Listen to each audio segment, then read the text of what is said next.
Giuliani, and welcome to America's Mayor Live.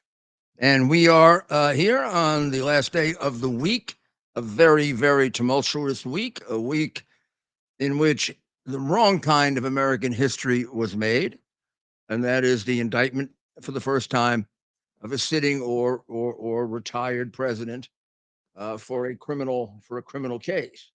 And of more significance than that, the uh, the indictment of a president, uh, prior president, by the person who succeeded him in office of another political party. This is, I say that because that is the typical conduct of a banana republic. This is what they do almost invariably. They get into office and they prosecute the opposition to remove the opposition, to soften the opposition, to make reelection more possible, or basically so they won't have any opposition. And then not shortly thereafter, but usually within a few years, they try and make an attempt to become president for life. They try to become a dictator. Well, Biden doesn't have to try to be a dictator. He already accomplished that in his first year in office when he governed by dictate, which by definition makes him what, Ted? A dictator. Right. I mean, he's already done that, as has Gretchen Whitmer. In fact, they preceded him doing that during the pandemic. Newsom, uh, Murphy, Cuomo. Boy, they loved hanging on to those emergency declarations. In fact, Biden loved it so much. Do you know they just ended a day or two ago? Oh yeah, all this year he had emergency powers. Now, after a while, it really didn't do much good because they were getting knocked down left and right by the courts. In other words, he was being found to act illegally by the courts, one after another, not reported, of course, by the sycophantic media that has a great deal of responsibility for the semi dictatorship in which we live, the fascist state that is fast surrounding us. Um, or our rather quick move toward communism. None of it being reported, none of it being discussed, none of it showing you the connecting threads that all come from a common source. All these things are happening, and they could be unrelated. But if you are an educated person and you've educated yourself on political philosophy and you've educated yourself on politics, the history of it, not just the present politics, and you've particularly educated yourself on 19th century European politics and the emergence of communism under Karl Marx and Frederick Engels, you will see that there is an almost complete overlap between the movements being conducted by the so-called Democrat Party of modern America and the communist organization of Karl Marx. Get rid of God, take the children away from the family as soon as possible, destroy the family, the generic family, uh, get people to hate their country, do that by destroying their culture, the Cultural Revolution, the attacks on American culture, which happen multiple times daily, particularly on our universities, the burning of flags, the kneeling down during the national anthem, the exaggerated and false stories of America being a nation only founded for the purpose of slavery, um, painting a picture of Americans as all of them in favor of slavery, when in fact there was from the very beginning a very, very vital and very brave emancipation movement among white people. White people in large record numbers died to free the slaves, not told. The idea is to get you to hate the country so you forsake the country. George Soros makes no pretense about it and tells you he hates American nationalism. Well, what is the answer to that? The answer to that is a one world government, which is the dream of Obama, the dream of Klaus Schwab, of the World Economic Forum and the dream of a lot of communists, socialists, and fascists.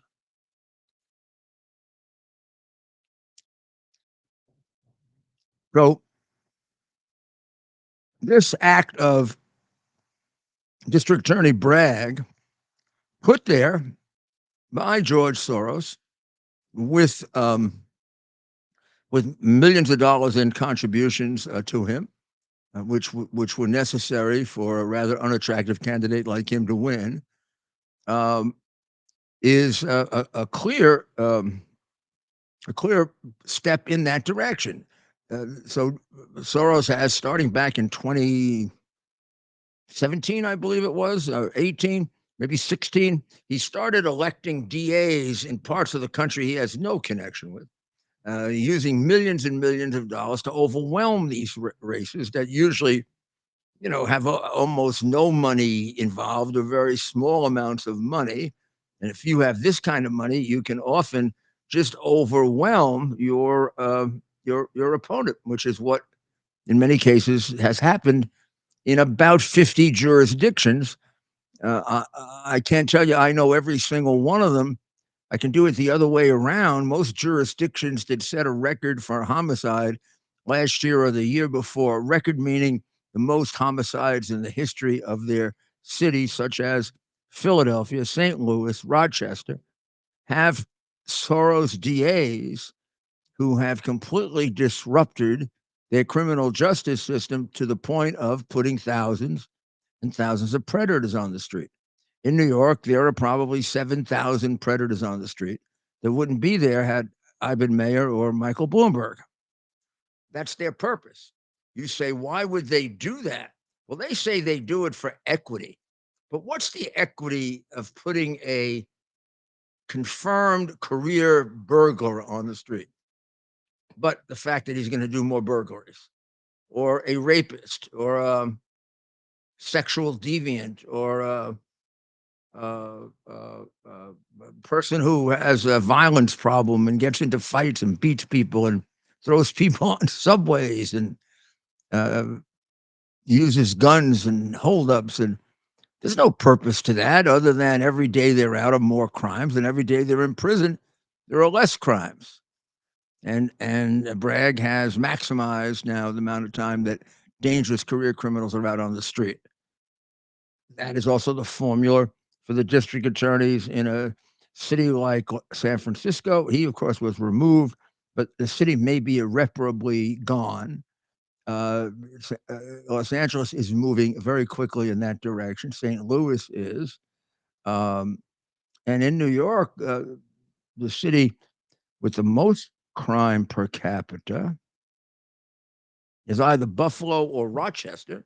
And several years ago, Rochester, taken over by a Soros contingent, and ended up actually defunding their police.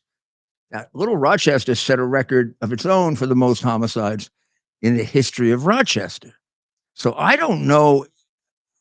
I don't know if we need any more proof that, number one, the election of the Soros prosecutors was a disaster for America. Number two is the primary cause for the massive violent crime increase we've had in America. Number three is directly responsible for the death of thousands and thousands and thousands of people, in many cases, young black men. It would not have happened if these people had been kept in jail. So you can thank George Soros's money and his purchased district attorneys. Um, so it's a prosecutor like that who is now bringing the first case against a former president. So one would think the first case against the former president could be one big heck of a case, a big bribery case, kind of like getting $31 million from China. Sound familiar? Or and then selling out to China and giving up an air base only 400 miles from China.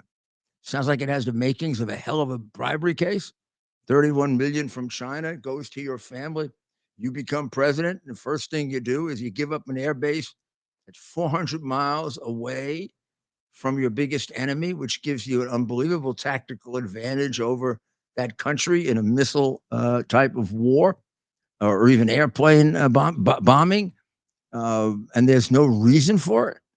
Or is there a reason for it, which is and many, many more favors like that to this country that paid you more money than you made in your own country. Um, so all of this is part of what's going on with something that a lot of people coming late in the game just don't understand. How can Trump be indicted for paying money to a woman to keep a secret her allegations, true or false, of sexual conduct, consensual sexual conduct, where the overriding motive is to protect himself against the embarrassment that would flow toward his family, particularly his children? Uh, it's something that people do all the time. The amount of money involved, 130,000, almost tells you the claim wasn't true or have much merit, because you would have pressed for far much more money than that. If the president were that frightened about it, he would have paid much money than 130,000. I think it's the fact that it was just 130,000, and she settled for it and signed all the necessary documents and the non-disclosure agreement, which he then turned around to violate when he was running for president, because there's a lot more bucks on the table. And if you don't think that Stormy Daniels is somebody interested in bucks, should this go to trial, you'll find out about that. And the big caveat here is, does it go to trial? There are many reasons to dismiss the indictment that begin with the fact that it doesn't state a crime. And if it does, the major crime being indicted is a federal felony, which is beyond the jurisdiction of the New York State legislature in passing 17510 or 17505, the two statutes you have to read together. New York State legislature can't pass a statute that can be utilized by local district attorneys. The federal district attorney has wisely turned down this case. But Bragg believes he's smarter, I guess, than the local district attorney. And so far in his time in office and in public view, he's only presented himself. Maybe he does a good job of hiding it as a buffoon. He looks like an overweight clown from the circus bouncing around as a DA, says ridiculous things and does ridiculous things. But that'd all be fine. We'd all just laugh. But he's getting people killed left and right. So let's look at the possible indictment. It seems pretty obvious what the indictment's going to be for. The indictment is going to be for a violation of Penal Code 17505, which is to enter false records in the books of your company. The false record is in some way that money, that a non-disclosure agreement was reached with a consenting adult. Nothing illegal about that. There are many of them. And then it was carried on the books and records. The repayment was carried on the books and record. If that's what it is, that's the allegation, as legal, as paying for legal matters. So all that amounts to a misdemeanor. Should it be true? Trump denies it. Trump denies having had a relationship with it, makes very disparaging remarks about her. And I'm going to tell you, for reasons that I'm not at liberty to disclose, not so much from a legal point of view, but from a sensitivity point of view, there's no doubt it didn't happen to me. Back in 2006, I do not believe he had sex with her. Now, even if I'm wrong, it doesn't really matter, because it's not really a crime. The way it was framed is like every other non-disclosure agreement, and they have a certain degree of euphemism to them, which you might say is lying, but uh, traditionally done like that, so that it doesn't get discovered inadvertently and lead to the very result that you paid all that money to avoid, or you gave up your claim as a plaintiff, uh, and and and now that's going to be upended. So non-disclosure agreements are very, very common. There is nothing illegal about them. Bill Clinton made a massive hush money payment to which one was it? Jennifer Flowers, I believe, 840,000, 850,000. Kind of dwarfs the amount of money paid by Trump, and the money paid by Trump in the New York atmosphere of that time would tell you it was a false claim. She'd have held him up for a lot more money if it were true. Um, so you don't have to unravel whether it's false or not, because I believe a very good argument can be made, and the court would accept the argument that that statute is being misused for a purpose for which it was not intended.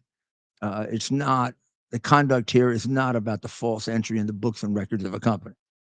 It's about a consensual deal between a very, very experienced woman in the business of this kind of trafficking and a very sophisticated lawyer who knows how to do this, right?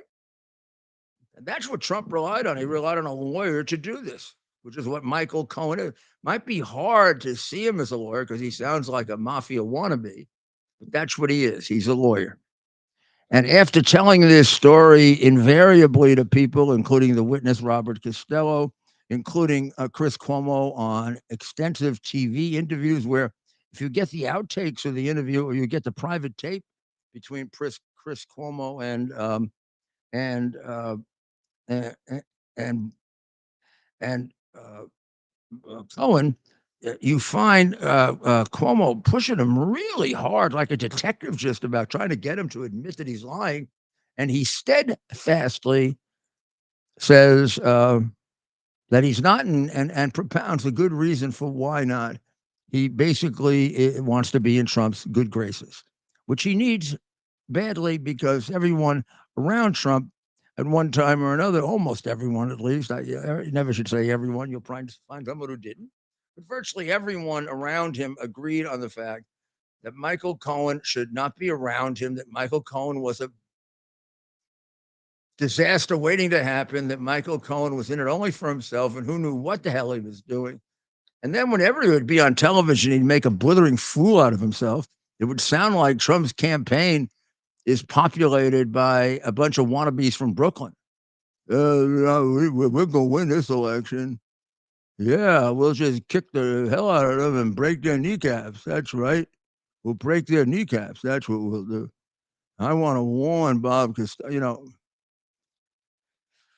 then he became a witness for the government, which on the other side, they like to say he became a stool pigeon or a rat. But he was a very bad stool pigeon and rat because he didn't tell the truth, and the U.S. Attorney's Office threw him out. Even after he decided to cooperate with the government, he lied. Now, usually when you lie to a prosecutor, they throw you out. That's a prosecutor with integrity. And the U.S. Attorney's Office in the Southern District of New York threw him out.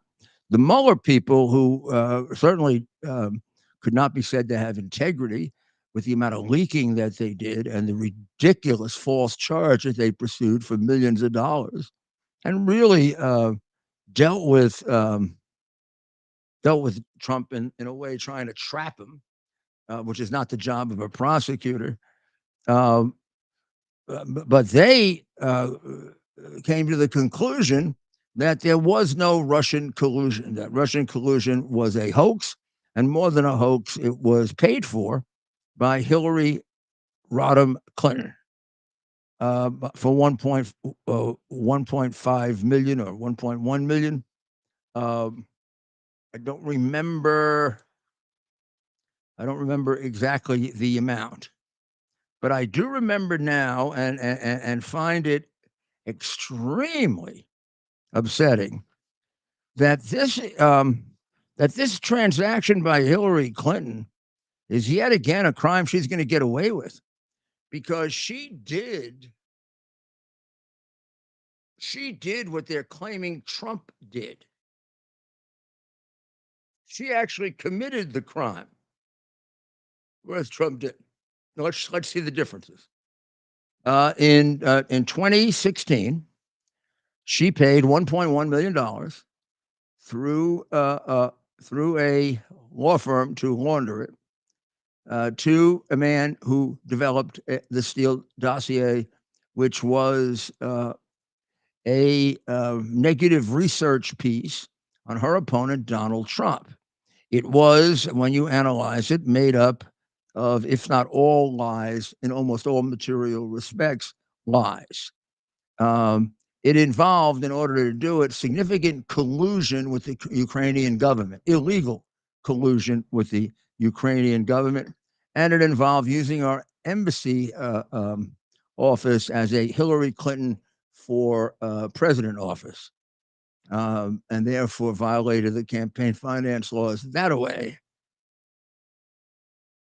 She then repaid she then paid this money to a law firm as a legal fee, and then it was paid to the Steele firm to get the dirt to be used politically. Well, that's a violation of 175, 10, and 5, isn't it? If the federal statute, misdemeanor statute, can pick up the state statute, rather, can pick up the federal statute, which would have to turn around American jurisprudence and our Constitution and the fact that we have separate states. You see, when the state legislature says that the misdemeanor of filing a false record can turn into a felony if you do it for the purpose of committing a crime, another crime, and if proven, you have to take on the liability of that other crime, in other words, a prison sentence, they surely were talking about only state law. The New York State legislature cannot include in that a federal law that they claim he might be trying to violate. Well, the claim is that it was done to violate the federal, let me emphasize, federal campaign finance law. Well, right away, the indictment has to be dismissed because the statute can't be applied using a federal felony. It's beyond their jurisdiction to do anything with federal felonies. Only Congress can do that. Huh. Oh, there are more objections to the indictment. I think I've dissected it. I wish I could argue it because I put all this time into reading all the cases. But I can tell you that this is a very blatant, very, very blatant act of political dishonesty, the kind of act that can only be described as a fascist act. Fascist as in Mussolini, fascist as in, well, I mean, even communists can do fascist acts.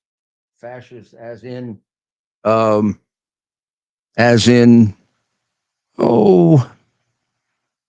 even Hitler, right? This is the kind of stuff they do, don't they? Well, I mean, we know it's a political prosecution because way back when he was running for office, Bragg made the extraordinary statement that he was going to get Donald Trump. So right away, he tells us by his own words that it's a political indictment. The fact that this has never been brought before against anyone else shows you this is a case of selective prosecution. And the fact that it was leaked illegally, violation of the criminal law, to the public tells you how unethical they are.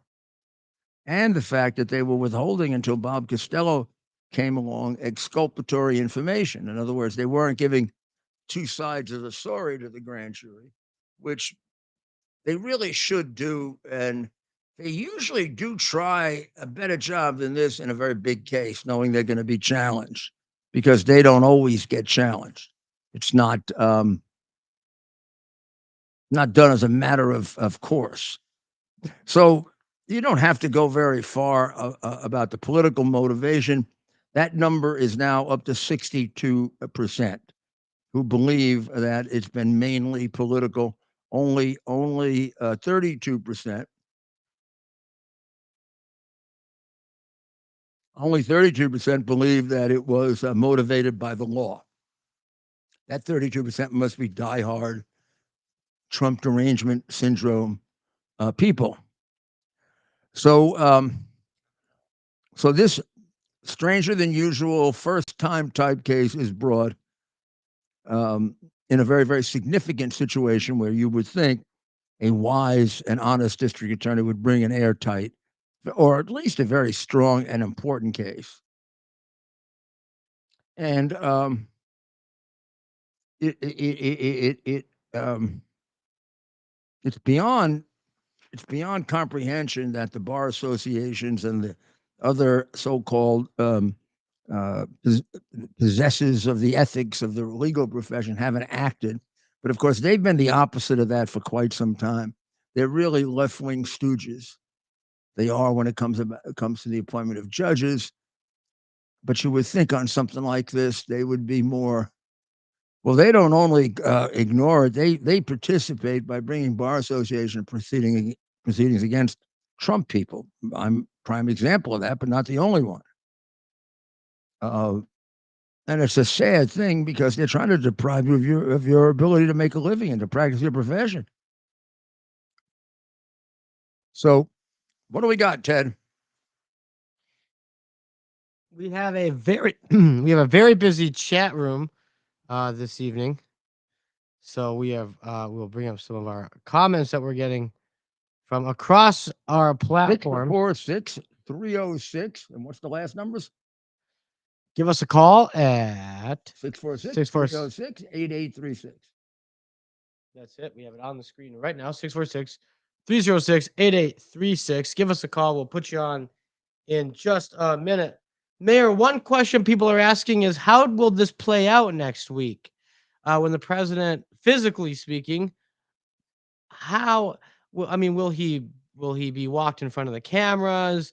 Will he have to stand in front of a courtroom, in front of a judge inside a courtroom? I mean, this is unprecedented. Well, I think the only thing we know for sure is he'll have to stand in front of a judge in a courtroom. That's what the arraignment process is about. He's being presented, really, is the right term. He's being presented so that he gets an opportunity to hear the charges against him. And number two, he gets an opportunity to, if he wants to, enter a plea of guilty or not guilty. And then normally what happens at a presentment, bail is set. In the case of Bragg, he may not know what to do because generally they just at that point let people out so that they don't interrupt their criminal schedule for too long.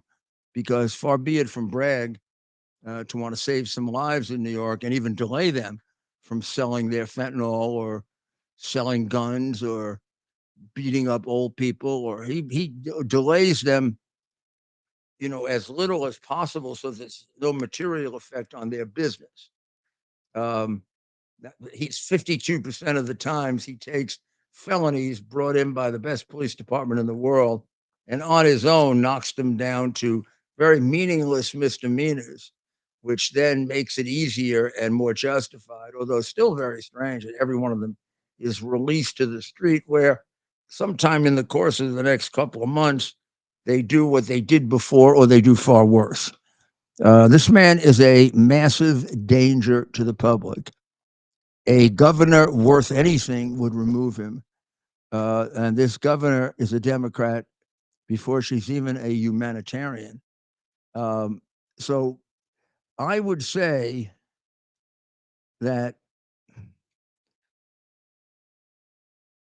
this is going to just further the deterioration of New York City, which Bragg has a lot to do with. And when I say deterioration, please don't just think that it's some kind of a partisan statement of mine. The statistics on people leaving New York are horrendous. They're horrendous. They're absolutely horrendous. New York City is being consistently deprived of the people who pay the bills. And it is increasing by far, including Adams bringing in what, 40, 50, or the 400,000, I don't know, illegals who he is treating like better than our own homeless people, even our homeless veterans. So let's see if we have a caller and from whence do they make this call? Phone lines have been hot ever since we put the number on. So we have a caller on the line. We'll be connecting him shortly. We are going to go to Steve. Steve, you're going to have to put down the device in the bag. Otherwise, they can. We got to put. We got to put. Okay. Is it down? Is it down now? Just a second. Just a second. Yeah, you do that because we won't be able to hear you properly if that isn't. Yep. Now, Yep. tell us. There we go. You hear me now? I can hear you now. So go ahead and tell us what you're calling about. We'd love to talk. I just had to call you. I was flipping the channels. That's what I had on there right now. CNN. Mhm. You know, I call it Communist News Network. Yeah. What would But they? anyway, What would they do? I just got to tell you that Como. You know Como. I do. I do know Okay. Cuomo. Which one? The brother, or the one who sent all the elderly people to die when he didn't have to? Yeah, more than likely, probably the same one. But yeah, I know there's brothers, but it's the one that's on CNN most of the time, you know. But anyway, I just got to let you know he's really slammed tonight. He's calling you a liar, and he's really slamming you really bad. It just pissed me off so bad. I just had to call it, you know. Oh, he's slamming me because I said he was responsible for the death of so many people. Yep, Wow, yep. I remember that. You hit back, Mayor. Well, yeah, he would, but there's no purpose in his doing it. I mean, there's no question that he did it. He stuffed these elderly people in places that an idiot would know they would die. Yep. He's got per capita many more elderly deaths than just about anyone. In fact, he has he has the most COVID deaths of any governor in the country. I mean, he was an expert in getting people killed, and actually got awards from the sycophantic press. He was also writing a book unethically during that whole period of time, and taking and using government resources to do it. There's very few crimes he didn't commit. It might be easier for me to tell you what he didn't do. He didn't rob a bank. He didn't shoot and kill anybody. Other than that, he committed most other crimes. I mean, you think about it, it was a horrendous group of crimes committed by the governor, which was conveniently covered up and resolved with, I think, 12 women who came forward and said he did various kinds of sexual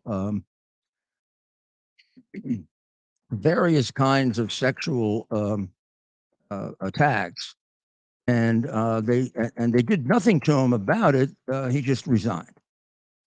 But he has yet to answer for, and I think the anniversary of his decision was several days ago. He has not answered for all the people that he forced into nursing homes, not hospitals, even though there were empty beds available, 1,000 on a ship and more than that at Javits Center. He avoided them deliberately and stuffed them in the nursing homes. Now you say, well, why would he do that? Because the nursing home would pick up a nice bit of money if they die in the nursing home. And the nursing homes were, just by coincidence, his biggest campaign contributor. So let him scream and yell all he wants, which is what he used to do when he was governor, trying to bully people. I think he'll find that I've dealt with people a lot tougher than him. He's another wannabe. Mayor. Yeah, he's a bully. You know, he likes to pretend like he's a real tough guy. Let's go to Tom in Rhode Island. Tom, are you there? Yes, Tom. Hey, Mr. Mayor, how are you? I'm good. How are you? Living through another day. Oh yeah, wanna- yeah. And doing God's work and Exactly. trying to get to people the truth, which the 80% of the media covers up. Exactly. That's. Thank God for the Gateway Pundit and OAN and a few other ones there that do the hard work and Yeah, put it out there. oh yeah. We've got. I mean, we've got more than we used to have, and enough so that over a period of time we can get through. When we're at a disadvantage is like what they did to us in the last election when they covered up the hard drive. And we don't have the media access to get that out completely right away. So that'll take us maybe 5, 6 months to get out, and you've only had a month to do it, and Biden won. And as people said, if they knew about the hard drive and its contents, which is massive crimes, they never would have voted for him. Mm-hmm. Well, what I was calling about tonight, Mr. Mayor, was the Gateway Pundit about 2 weeks ago had an article in it about the electoral count on January 6th that the rules basically changed because of the riot, and they had like emergency powers, like they basically made Nancy Pelosi be able to run the show instead of what normally happens. And I didn't know what your thoughts on how all that changed, because I know that if the riot didn't happen, then Mr. Cruz, Senator Cruz, and Josh Hawley, and many other patriots were ready to get the votes sent back to the states. Well, there were now. Let me see if I can recall this correctly. I don't want to mislead you. There were at least 3 and possibly 4 letters from significant numbers of state legislators from Georgia, Pennsylvania,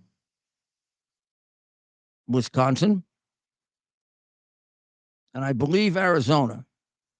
Could have been more, in which the legislators, including the one from Georgia, was based on a very, very extensive hearing held by Senator William Ligon. I remember that one in particular because it was accompanied by quite a thorough report of more than enough election fraud to overturn the election. But he didn't really conclude that the election should be overturned. The basic thrust of what they said to the Electoral College is that numbers have been sent in and certified by our governor, and we know those numbers to be false. And here's the evidence for it. We need a week to count them properly to determine what the right number is. They did not ask that the election be overturned in favor of Trump, nor did they ask that it be given to Biden. They asked for a week to correct what they described as patently false numbers that were given. And that was what was being considered at the very beginning by Vice President Pence when they called for an interruption based on the so-called riot. And then when they came back, they changed the rules. Pelosi took over and blew it all away. Yeah, I can't believe that actually happened, and we stood for it. But I didn't know what your feelings on that was. How that actually. Well, my feelings are that it introduces a possible motivation for what we're beginning to see happen, which is January 6th is not by any means what it was painted to be. So it was painted to be an all one-sided rally or riot or insurrection by Trump people in order to prevent the counting of votes. As time has gone by and evidence has come out, it quite clearly wasn't that. First of all, let's begin with insurrection, which some lefty reporter on Fox used today, just very loosely said the insurrection of January 6th. This is what they want to put in our history books. Well, I mean, it would be then if you're going to do that, you'd have to put a few qualifications with it. It's the only insurrection done by totally unarmed people. Not a single person had a gun. That'd be a highly unusual insurrection against the most heavily armed country in the world.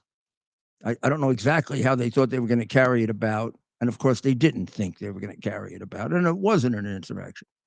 There was not really significant damage, nothing compared to the usual Antifa or Black Lives Matter riot of that summer, in which billions of dollars worth of damage was done. Rarely did they have one without buildings being burned down. Always people went to the hospital, and more than a few times, 27 people died and were killed. They put out that day that 4 police officers were killed during the riot, and it turned out that was a complete lie. No police officers were killed during the riot. There were 4 people killed during the riot, and they all were Trump supporters. 2 of them were clearly killed by police action, and the other 2, much more foggy circumstances because they're withholding, I believe, the footage. They also are withholding 95% of the footage that day. But the pieces that can eke out show, for example, one defendant who was charged with a crime carrying 20 years in jail was guilty of spending 3 minutes in the Capitol. And luckily for him, a camera followed him for all 3 minutes. And it shows he didn't even illegally enter. He entered with a group of people the police let enter. He stood inside for a bit, did nothing more than have conversations with people, and on his own volition walked out. Until they found that buried in the footages that they are concealing and hiding, like they conceal and hide everything that's incriminating to them, he was going to go to jail for 20 years. Now, with all that, these animals still want him to go to jail for a year. In fact, what's going to happen, I am sure, is he's going to get millions of dollars from the federal government at some point when we become a government of laws again, and not a government that's carrying out a second Japanese internment, which is what they're doing to these people. So the real nature of January 6th is yet to be determined. But there are things we do know. It was not an insurrection. It did not result in the death of any police officer. Unknown caller. And the people who participated in it were unarmed. And there are many, many individual cases of injustice. There are also cases of people, Trump people, who acted in violation of the law, possibly fighting with cops, throwing things at them, things like that, but not insurrection. And again, unarmed. The only armed people there were the police. And the only people that used their arms were the police. And there is no question that Ashley Babbitt was murdered under circumstances that raise a very strong possibility that it was a first-degree murder. She was not a threat to anyone. She had no gun. She had no firearm. We're not sure she even broke the law to get in there. She was put up, or she either stood up or was helped to stand up in the line of fire when everybody else ducked. And it appeared as if the police officer took one shot and he knew exactly where to shoot. And if you watch the Sullivan film, which looks like it was orchestrated, where he knew what to take, you can't escape the fact that there sure is a possibility it was an orchestrated killing. Now, everything surrounding it suggested it might be, because everything was done to cover it up. Police shooting like that undergoes a transparent investigation that's made public, and none of that happened here. None of it. It was, I mean, for 40 days, his identity was hidden. The facts have still not come out, and every fact that comes out is worse and worse and worse. He claimed he yelled gun. His brother police officers testified in the grand jury, or the pieces that I saw, that they never heard him say that. He had somewhere around 7 to 13 or 14 police officers within arms, not quite arm's length of her, but pretty close to that. She was unarmed, and she could have been easily subdued by any one or two of them just putting handcuffs on her. They didn't have to blow her brains out. And he seems to have done it knowing exactly who he was shooting at. I think it was one shot and down. And then he was allowed to disappear. Had to get some help for that, didn't he? And then his identity was concealed forever until, well into it. And then with a story that doesn't comport with, he was in fear of his life. With all those cops around, with a tiny little woman who didn't have a weapon, if he was in fear of his life, he had the wrong job, being a police officer. That's a bunch of crock. And of course, it's covered up. Did you hear the January 6th committee cover even one of those facts? Why would they have no interest in a veteran without a criminal record? Why would they have an interest in at least investigating what you'd have to admit was a death under questionable circumstances? I believe they didn't because they knew the answer. And it's the same reason that Pelosi won't release her records, because maybe that it's going to turn out that she knew far more about this than we realize.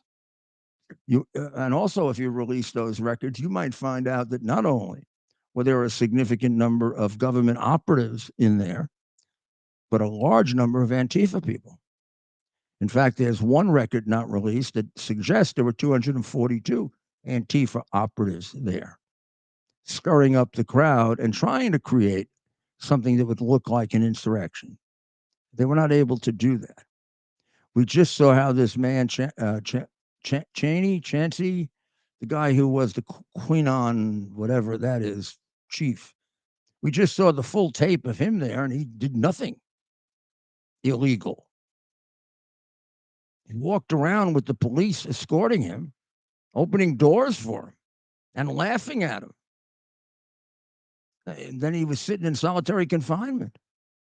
The guy is obviously, I don't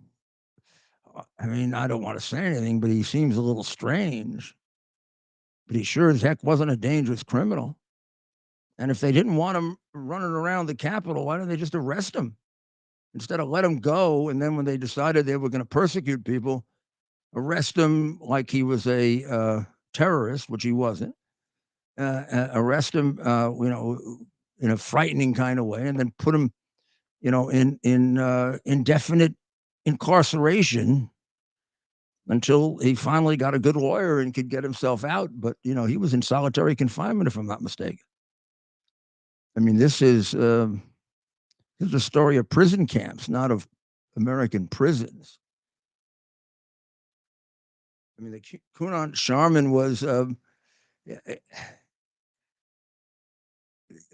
he was dressed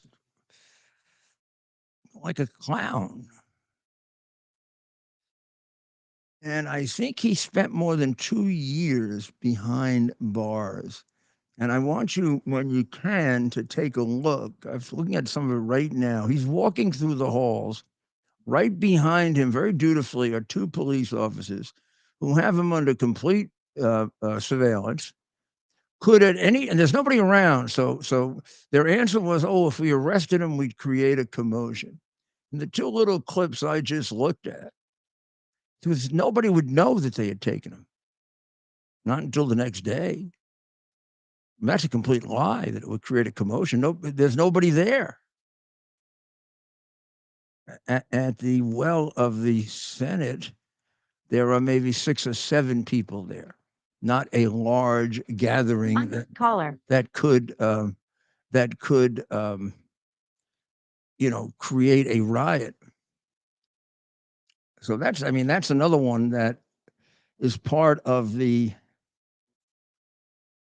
dishonest corrupt.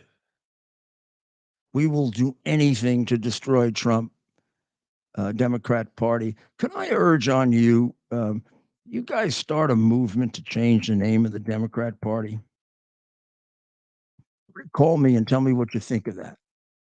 Because why should a party continue to maintain a name that's one of the closest associated institutions with slavery?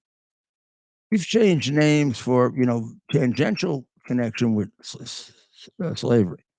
This is a party built on a platform of slavery that took it so far that we had to have a civil war killing more Americans than any other war. And then it continued its persecution of black people with Jim Crow, with the Ku Klux Klan, with opposing the Civil Rights Bill, and with people like Klan leaders in the United States Senate who became extremely good friends with our present racist president, whose name is Joseph Biden Biden, I think. Mayor, we got another caller. We have Kevin in Alaska. Oh, Kevin, how are you? Hello, Kevin. Well, Mr. Mayor, it's an honor to talk with you, sir. Not at all. Listen, I have a. Go ahead. Oh, go ahead. I'm sorry. No, you go ahead. It's your call. Oh, okay. Apparently we have a delay. I apologize. Listen, I'm just recently retired, law enforcement, 32 years in, plus 4 in the military. And it's always been my impression of the law that legislatures make the law and they determine the category of the law, whether it's a misdemeanor or a felony. And I'm confused how Bragg can just arbitrarily change the category of a law, boost one up to a felony from a misdemeanor or a misdemeanor from a felony. How does he do that? Well, in most cases, he does it unlawfully. Most of the laws where he makes that change, there's no provision for such change. The one he's doing here does say that the misdemeanor can be a felony if it's done to conceal a crime, but it's passed by a state legislature, so it would have to be a state crime. The state legislature cannot include as what you would call a predicate crime a federal crime. They don't have the jurisdiction. So it's a completely illegal, sneaky act. And it's also inconsistent with what he does every day, which is he drops felonies to misdemeanors. And there he has no authority to do that. And it is true that prosecutors have what's known as prosecutorial discretion. They can, on occasion, not prosecute a case, even if there's evidence of guilt, because the crime and the punishment is way out of line with the wrongdoing of the person. Let's say a person truly stole money because their family was starving. You might find that a prosecutor, and it's a first offense, you might find that a prosecutor would say, well, of course I can prosecute that, but that's a case where I'll exercise my discretion not to do it. That is that's very different than saying I'm not prosecuting any thefts. Well, that's the best interest of justice there if some guy's trying to feed his family. Yes, yes. You got it right on the target. Yep. This Bragg, he's just blatantly violating the law. I can't even see how this indictment has even gone this far. This is absolutely absurd.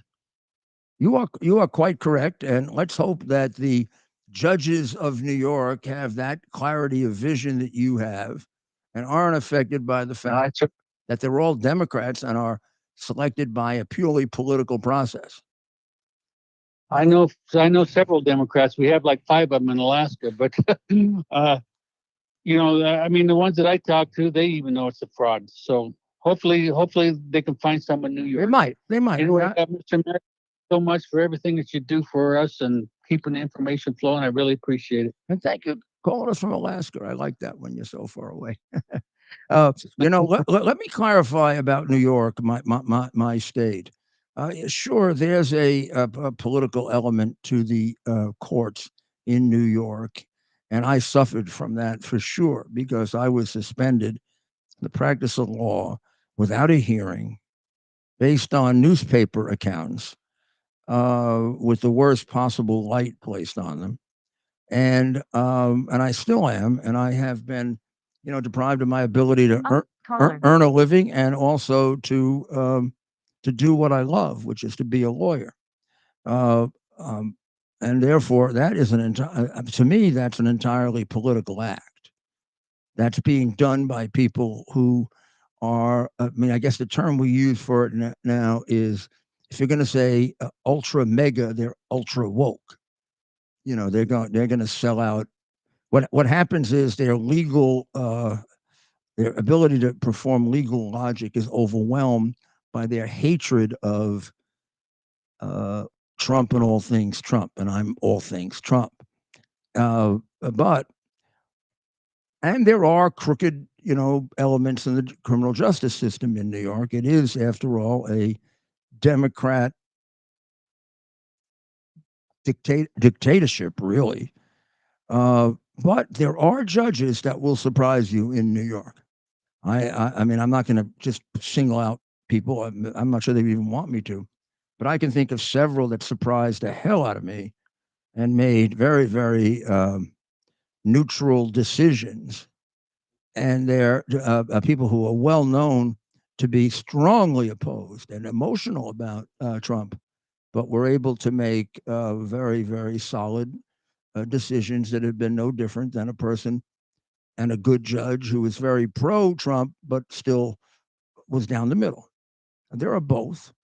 And in New York, I do believe, and I'm being parochial about this, I do believe we have a larger number of such people than, let's say, in the District of Columbia. I also think our juries, even though they voted against Trump, my experience with our juries, which is dated, but they were big Democrats back then too, was that they were able to be, when they were required to be fair, they were able to do it more so than juries in states that are similarly so ridiculously one-sided Democrat. So maybe I'm giving my state too much credit, but I do think there is a look. It's going to be a liability being in a state with a jury pool that voted against you and doesn't like you. I guess what I'm trying to say in a convoluted way is it might be less of a problem in New York than elsewhere. Could be explained by the cosmopolitan nature of New York. Could be, or the fact that you can't live in New York very long and not develop a certain degree of tolerance. I mean, people are bumping into each other all the time from all different parts of the world, and you get used to each other, and you realize. I mean, if your parents don't teach you, you travel the subways, and you realize there are good and bad people in every color and shade, and it may be some really bad white guy is beating you up when you're a little kid, and a black guy or a Hispanic guy helps you, or vice versa, or it happens all different ways. If you grow up in this city, it happened to me. I grew up in the city, went to high school in Brooklyn, and in an area of Brooklyn that was a tough area. So we're going to get very close to soccer time. Mayor, and we got And we have an interview with the great Greg Kelly on Newsmax coming up, and we don't want to miss Greg because he is a gem. and they are asking to have you on in a couple of minutes here, Mayor. They know that we're wrapping up the live stream. I tried to explain soccer time to them. They may all be Americans because they too were confused by the concept.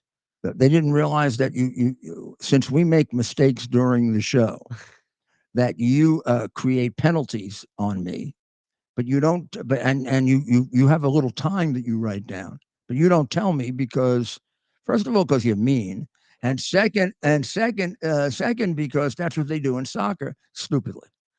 They don't tell the players, there's 4 minutes to go, there's 8 minutes to go because of the penalties and the delays.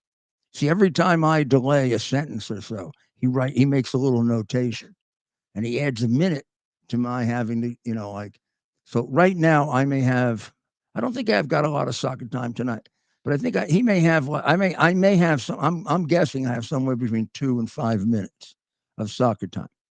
but I could be all wrong, and he could have written down like 8 minutes, and here I am. I'm getting worn out when we get to the 5-minute mark, and then I realize I got to keep going. Or I may have a great thought that I want to say. Well, we're The just violent- hitting soccer time. I might be. I see. He just interrupts, and I could be coming up with a great, brilliant thought, and all of a sudden I'm just cut right off because soccer time. But I don't get a clock. Like, I mean, I should have a clock that says you got 4 minutes and 52 seconds to go. And then I could, like his great hero, Aaron Rodgers, I could husband my time to get the right points in. But no. I gotta just, I gotta do an un-American soccer time thing. It's not American, Ted. In America, we put the time up on the board. We even have time up there for that baseball stuff. But have you noticed nobody pays attention to that? I have noticed that. Are they going to start paying attention to that? I don't know. It is kind of strange having played baseball. It was weird last year seeing that clock. Like, I can't imagine. I think I'd have been even a worse hitter if they had that clock. I'd start paying attention to the clock. I'd be looking at the clock, and the guy would throw like a 90-mile-an-hour fastball right past me. Or hit me in the head. That's right. People are still asking about soccer time. What we like to call soccer time. This is a 1-hour program, but we go over often because of the mayor's often brilliant final thoughts. He's trying. Okay. And so we go over.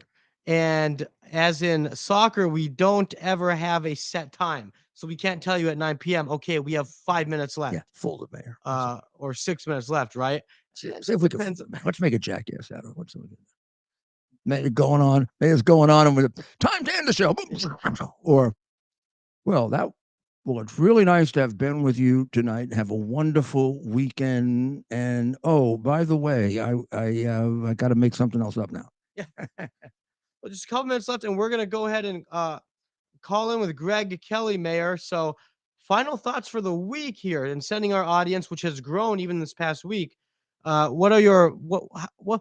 Give our viewers something for the weekend before we reconvene on Monday. Well, you'll be on Sunday morning, WABC with Dr. Maria, but our live audience in the evening. Again, next week is going to be a very busy week. Tuesday is the day that the horrible deed is done. And for the first time in the history of this country, a American president or retired president will be brought like a criminal in front of the bar of justice. And one would have thought, if and when that happened, it would have been for one hell of a serious crime in which you just could not bear to not prosecute it because it would be such an injustice. That hardly fits the description of this monstrosity created by this left-wing enabler of criminals. And instead, it's a nightmare. And not only that, it does tremendous damage to our system of justice as being fair, equal, blind to the race, religion, ethnic background, or political persuasion of the person accused. It is acutely aware of the political position. And at times, as we have seen with me and others, the case is motivated solely by the fact that you're in a political position. Mine best evidenced by the fact that they went and took my iCloud account without telling me, and they went and dated it. The first date they wanted to see everything was the first day that I represented Donald Trump. So tell me that wasn't in order to spy on Donald Trump and to get the constitutionally protected attorney-client material. Or why would you have started it that day? Pretty much ended it after I stopped representing and went on for a couple of years. It also included getting information on my other clients, getting information on my personal life. I can also tell you they went through 20 years of my business, the dealings, and came up with nothing. I'm very proud of that. And I think you should put in perspective the fact that they did a much more even thorough investigation of Trump over 20 years. And this is the garbage they come up with. Must have been a pretty clean guy. I wonder if you investigated them, if we could come up with a lot better, Ted. Give me 20 years of investigating Bragg, see what we can come up with. I don't know. I'm not saying anything, but I wonder. All right. And of course, you can visit rudygiulianics.com to check out the latest podcast where the mayor highlights. I'll give you something a lot more serious we could do with Bragg. We could prosecute him for violating his oath of office and obstructing justice and getting people killed. We could do that. And he has. You can't escape the fact that more people are being killed now under him, and well, maybe not so much killed. Adams did bring crime down, did bring murder down. I don't know what it is in Manhattan, but crime is up an astounding 27%. So a lot of people beaten, knocked around, beaten short of death, shot.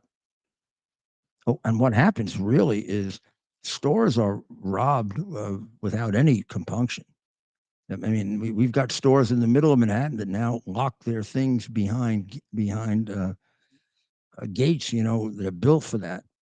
Even toothpaste. Al Sharpton was complaining that he couldn't get his toothpaste without getting a key, and I think he originally thought it was done for him so he wouldn't steal it, but it turned out it wasn't. And then he, is really upset. I think he was going to try to make like a issue out of it first. All right. So we'll see everybody again on this program Monday evening, 8 p.m. But of course, you can catch the mayor with Dr. Maria this weekend, 10 a.m. Sunday, uncovering the truth with America's mayor. Go to and Rudy Dr. Giuliani Maria. CS.com for all my podcasts. Do me a favor, hit subscribe. That'll help us. It'll help us to remain active and to be one of those who are warriors in getting out the information that is deprived by the fascist state that we live in. There's no question we have a censorship barrier here. There's more and more proof of that coming out every day. That is similar to the censorship in an authoritarian state. It is completely done. Want to use the word collusion again? In collusion with the Biden administration, the Democrat Party, Silicon Valley, the New York Times, the New York Post, NBC, MSNBC, CNBC, CBS. Oh boy, can we come up with one after another after another. I don't want to attribute this to the wrong station, but do you know there's a station that doesn't allow its people to use the description transgender for the murderer in Nashville? It's one of the major stations. They've banned the use of the word transgender so that they can lie to you. Well, thank you, and we'll be back next Monday night.